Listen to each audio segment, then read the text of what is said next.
हरिओम प्रिय दर्शकों, यदि आपकी तुला राशि या तुला लग्न है तो इस वीडियो को बहुत ध्यान से देखिएगा, समझिएगा।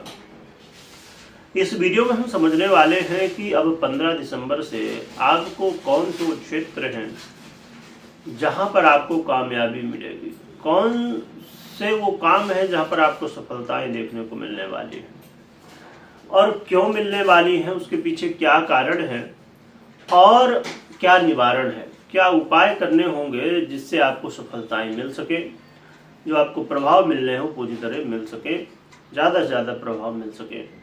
तो इसके लिए आपको क्या करना होगा, ना तो लाइक, ना तो सब्सक्राइब, ना तो अन्य जो भी चीज़ें हो, करना ना करना ये आपकी इच्छा है। परंतु यदि एक काम कर लेते हैं, वीडियो को पूरा देख लेते हैं, तो आपको पूरी जानकारी मिल जाएगी, कोई कंफ्यूजन भी नहीं। चलिए आगे बढ़ते हैं और जानते हैं, समझते हैं। प्रिय दर्शकों, 15 दिसंबर को ग्रहों के राजा सूर्य का परिवर्तन होने जा रहा है। ये परिवर्तन तो धनु राशि में होगा, परंतु धनु राशि में गोचर काल सूर्य का बहुत श्रेष्ठ नहीं माना जाता, जो कि बहुत खराब भी नहीं होता, क्योंकि आप जानते ही होंगे कि जब धनु राशि में सूर्य गोचर करते हैं तो जब तक ये गोचर करते हैं तो कोई भी शुभ कार्य नहीं किए जाते। इस समय सभी शुभ कार्य बंद होते हैं। परंतु इस बार की जो ग्रहस्थिति बनने जा रही है ये बड़ी महत्वपूर्ण है और धनु में गोचर करते हुए भी सूर्य संभवतः अन्य स्थितियों के हिसाब से काफी अच्छा फल देने वाले बन सकते हैं। क्या गृहस्थिति है, क्यों ऐसा होने वाला है, समझते हैं।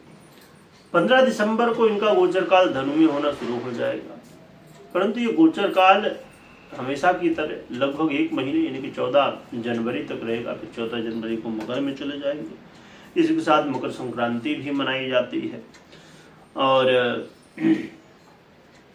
इसके अलावा यहाँ पर कुछ योग संयोग भी बनने जा रहे हैं। कौन से हैं? मंगल महाराज पहले से ही धनु पर गोचर कर रहे हैं और जब सूर्य आ जाएंगे तो इन दोनों ग्रहों की युति होगी, जिससे सौर्य नामक योग बनेगा। और बस कुछ दिनों बाद, 4-5 दिनों बाद शुक्र महाराज भी आ जाएंगे धनु पर ही। तो इन दोनों ग्रहों के प्रभाव से वैभव योग का निर्माण होगा। आप योग के नाम से ही समझ पा रहे हैं। और इसके अलावा फिर कुछ दिनों बाद आ जाएंगे बुध, जो कि 29 दिसंबर से आएंगे। और 29 दिसंबर से जब आएंगे तो यहाँ पर बुधादित्य योग बनेगा, जो कि आप अक्सर सुनते रहते हो। तो ये कुछ योग संयोग बनेंगे, जो कि 2 ग्रही, त्रिग्रही और चतुर्ग्रही योग भी बनेगा। परंतु यहाँ पर एक और भी महत्वपूर्ण बात ये रहने वाली है कि केतु और शनि देव से ये दृष्ट भी रहेंगे। तो आप समझ ही पा रहे होंगे कि जब शनि और केतु से दृष्ट होंगे तो यहाँ पर बहुत ध्यान रखने की आवश्यकता होगी। अब एक और महत्वपूर्ण स्थिति ये है कि देवगुरु बृहस्पति से स्वयं, देवगुरु बृहस्पति सोचिए धनु में ये गोचर करेंगे और धनु राशि जो कि देवगुरु बृहस्पति की ही मूल त्रिकोण राशि है, इसमें ही गोचर और देवगुरु बृहस्पति की दृष्टि, तो ये अपने आप में बहुत ही श्रेष्ठ स्थिति बन जाती है ना। कि जब देवगुरु बृहस्पति जैसा ग्रह देख रहा हो और स्वयं की राशि में देख रहा हो तो स्वाभाविक रूप से कल्याणमय ही होगा। तो ये कुछ स्थितियां हैं और ये कुछ योग संयोग बनने वाले हैं। और देखा जाए तो सूर्य आपके धन का आधिपत्य रखने वाले ग्रह हैं, आय का, और आय का आधिपत्य रखते हुए आपके तृतीय भाव, तीसरे भाव पे ये गोचर करेंगे। तो कैसा रहेगा इनका गोचर काल, आइए समझते हैं। प्रिय दर्शकों, ये गोचर काल आपके जीवन में वो मौका है जब आपके परिश्रम के रूप में धन की प्राप्ति होगी। क्योंकि देखिए, हर व्यक्ति यही चाहता है कि भाई हम मेहनत कर रहे हैं तो लगभग 99% भी कहा जाए तो बहुत ज़्यादा नहीं हो जाएगा। ज़्यादातर लोगों का जो एक कारण हुआ करता है, कोई भी आप जॉब कर रहे हो, बिजनेस कर रहे हो, प्रोफेशन में हो, तो एंड जो गोल होता है वो होता है लक्ष्मी प्राप्ति, धन प्राप्ति। तो इस समय आप खूब भाग दौड़ करेंगे, खूब मेहनत करेंगे, जोश के साथ आगे बढ़ेंगे, और जो आपका लक्ष्य है धन प्राप्ति का वो पूरा भी हो सकता है। यहाँ पर आप अपने जीवन में ये भी देखेंगे कि आपके जो भाई बंधु हैं अब उनका सहयोग मिलना शुरू हो गया। कुछ ऐसे लोग हैं जिनका जो आपसे श्रेष्ठ हो सकते हैं उनका सहयोग मिलना शुरू हो गया है। और आपके जीवन में यदि ये स्थिति बनी हुई थी कि आप इंटरव्यू दे दे के परेशान थे कि भैया इंटरव्यू तो दे रहे हैं पर काम ही नहीं बन रहा है, कितने इंटरव्यू दे दिए, ये मौका है जिसमें प्रयास करें। और खासकर अब जैसे कुछ लोग सरकारी नौकरी के लिए भी इंटरव्यू वगैरह दे रहे होते हैं, ऐसे लोगों के लिए काफी ज्यादा सहयोगी हो सकता है। देव गुरु बृहस्पति की राशि में सूर्य का गोचर काल ये आपको कहा जाए कि एक ऐसा मौका देगा कि ऐसा रास्ता आपको देगा, ऐसी आप कहा जाए कि देखिए क्या हुआ करता है ना कि जीवन में हम जिस चीज को समझते हैं वो चीज वास्तविकता में कई बार नहीं हुआ करती। अब जैसे हम समझते हैं कि भाग्य में होगा तो हो जाएगा, परंतु वास्तविकता में भाग्य हमारा कर्म ही है। तो इस समय आप बहुत, जैसे मैंने थोड़ी देर पहले कहा कि आप खूब कर्म करेंगे, खूब भागेंगे, दौड़ेंगे, जिससे आपका भाग्योदय हो जाएगा। और भाग्योदय जब होगा तो स्वाभाविक रूप से आपके कई सारे सोचे हुए काम, सोचे हुए सपने आपके पूरे होने शुरू हो जाएंगे।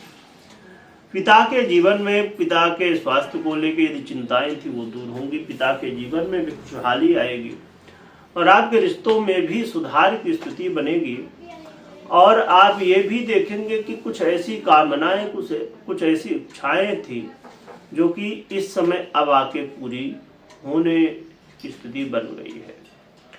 तो ये जो गोचर काल है बड़ा ही अच्छा है, बड़ा अच्छे प्रभाव देने वाला है, परंतु यह ध्यान रखिए कि ये तीसरे भाव में गोचर करना इनका, और उसमें भी राहु तो नहीं, परंतु राहु से हम तो डरते ही हैं, परंतु शनि से और भी ज्यादा डरते हैं। तो शनि और केतु जैसे ग्रहों की दृष्टि भी है।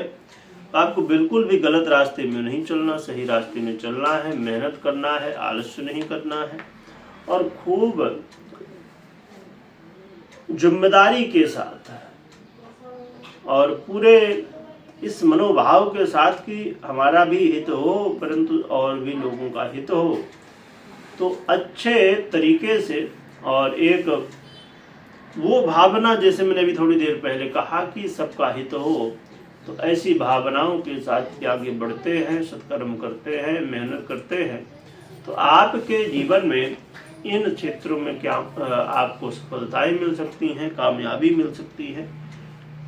अब हम जानते हैं कि वो कौन से उपाय हैं जिन्हें करना चाहिए जिससे आपको हेल्प मिलेगी।